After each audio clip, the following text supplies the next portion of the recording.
movie, right? How do you feel about Margo? Is she growing up in this movie, or is she still staying as cute as always? I think it's funny because Margo is getting more of a chance to be a kid, I think, in this movie, because in the first movie, she was sort of like a mom to her sisters. And now in this movie, she has a mom for the first time. So she's sort of going through that adolescent bratty thing where she's not really feeling Lucy at first, I think. And she thinks Lucy isn't like that cool at first. And Lucy's trying so hard to be a good mom because she's a mom for the first time. So I think that it was fun doing those parts. And I especially liked doing the scenes where you can tell that she's really loving Lucy and loving having a mom towards the end. Which is something totally new. So that way it also brings in a new feeling. Where you like drawing like inspiration from something particular that inspired you like seeing her at towards the end of the movie and to let her change. Well, I always really liked the idea of the character of Margo just because she's an orphan and her two sisters are to begin with. And I think it's a lot of the heart of the Gru character is that his mom's mean to him and he doesn't really have a good family. And then in the first movie, when he adopts, he really just has the girls to use them to do something bad. And then he ends up loving them. And I think that's a lot of where you see that he's a good person and he has a big heart. So yeah, it was definitely fun for this movie. Just getting to see the whole family come together and Lucy come into play, and then he finds out that he has a twin brother he never knew about. So movies are so much about family and how much family matters.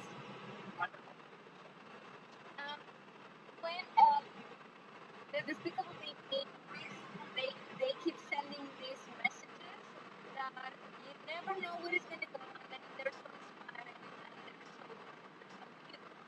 What do they mean to you when you see the different movies and this one specifically? What's your own take? Well, I love Annie and I love Oliver, and I think that immediately drew me to the Margo character, is just that her background is she was an orphan for a lot of her life.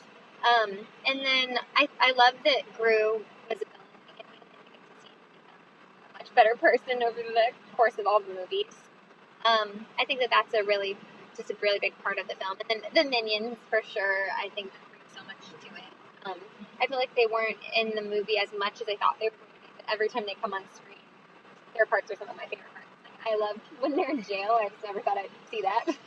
And how they have tattoos and all the prisoners are scared of them. I thought that was pretty hilarious.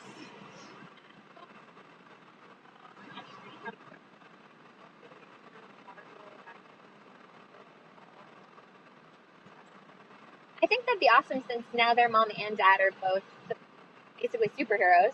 So that'd be awesome. And I think all of the girls have really different personalities. I think it'd be hilarious to see Agnes, the littlest girl, fighting crime because she's so sweet. Nobody would ever expect for her to dupe them because she just seems so nice. But I could totally see her doing that. When you did the first movie, could you have foreseen this happening? Like the whole Minion universe, the whole part 3, possibly a 4? No. When I did the first movie, I thought that the idea was really cool, and I was just so excited to get to be a part of it because I loved animated movies, and I'd never done anything like this before. And I remember maybe about halfway through recording for the first movie, I was 14, and they were like, we're going to add these little yellow guys or whatever to the movie now, just out of the blue. It was something they did maybe over halfway through. And they started showing me pictures of them, and there were a bunch of different versions of them. And I remember trying to explain what they were to my friends and stuff, and they were like, yeah, that sounds cute, but they didn't really know what I was talking about. And now everybody knows what minions are, so it's kind of crazy. Yeah, 2. I like Bob. He wasn't really in this one as much. He has 2 different colored eyes.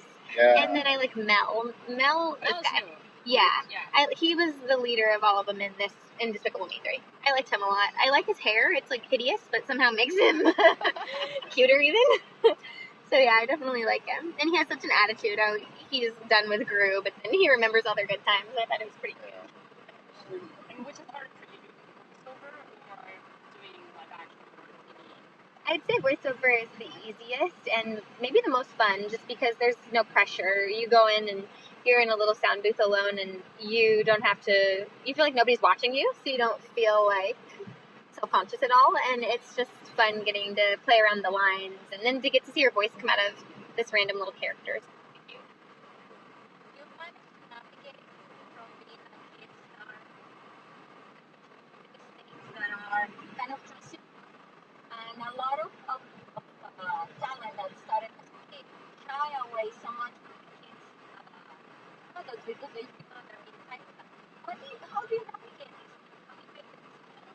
I think one of the cool things about Despicable Me is I'm sure people that watched iCarly, I kind of feel like it's a movie, for families and for everybody. So I think that's one of the things that makes it special, that you could be, doesn't matter if you're a grandma or you're 3 years old, you could like the movie and have fun watching it. So it's just cool to be a part of anything like that all different people can go see and together. Yeah, and I definitely don't mind being a part of something that's for, young people. I like that, and I love comedy. That's my favorite. So, yeah, I'm glad I get to be in it.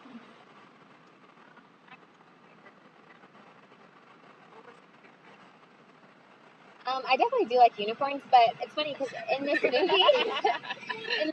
I thought that the goat, the one horned goat, I thought it was like, I almost liked it more than a unicorn. Like, I didn't understand why anyone thought she was gonna be upset if she found out, because it was so cute. It didn't really matter. So I was definitely on the same page with her there. And I loved elephants when I still love elephants, but I've always just like, I remember seeing one when I was little and thinking, I just think they're really cool. You're still in school, correct? Yeah. You're studying film? Yeah, I go to USC and I still have a year left. How do you balance that with? I take a semester off when I've done 3 pilots, the last 3 pilot seasons, because I really just want to be in a funny show. That would be what I would do. So yeah, I take a semester off during pilot season and do a pilot semester. So it hasn't been too hard balancing, because I'm basically taking a semester off and just focusing on something else, and then going back and just focusing on something else. You have something coming up for NBC, right? Yeah, I did. I've done like 3 pilots for them the last few pilot seasons, and yeah, I'm just waiting to try to find the right one, I guess. But they've all been comedies, and that's really what I'm doing. And with your school studies, where do you want to take that, let's say, 5, 10 years from Well, the main reason that I majored in film is because I'm going to take screenwriting classes. So I've been doing that, taking a lot of writing classes, and that's been really fun, because I feel like college is all about just trying a bunch of different things. Like, I took a photography class and painting class, and I'm not good at either of those things, but I wanted to see if I was. So it's just been fun trying all this different stuff and trying to see what fits. We look forward to reading stuff from you. Thanks. Yeah, and to seeing more movies produced by women, which is needed. Yeah, that'd be awesome. New records being set, new superhero movies, new media, there's maybe for you down the road, or do you more prefer behind the scenes for that kind of production? I don't know about directing, but I really look up to Kristen Wiig, as she wrote Bridesmaids with her friend. I think that that's awesome, and I love trying to write with my friends. It's just fun. So I think that's really inspiring that she did that, and how Tina Fey writes 30 Rock, and like, I think it's so cool when girl comedians can come up with their own material, and I think they probably know what they do best too, so it probably fits really nicely. So it will probably be along the lines of humor, because Yeah, it would be comedy. So, Yeah. So maybe Saturday Night Live. That'd be fun. I always watch Kristen Wiig's sketches on Saturday Night Live. Target Lady is my favorite. It's hilarious. I think I'm going to be a Target Lady for Halloween. I was looking at some of her pictures online, and the hair and everything. It's hilarious. One more story. When your career is a very difficult career, because it takes you get more no's than yes. How do you have a novel that somebody ever to you that is very good, like the best no anybody has ever given?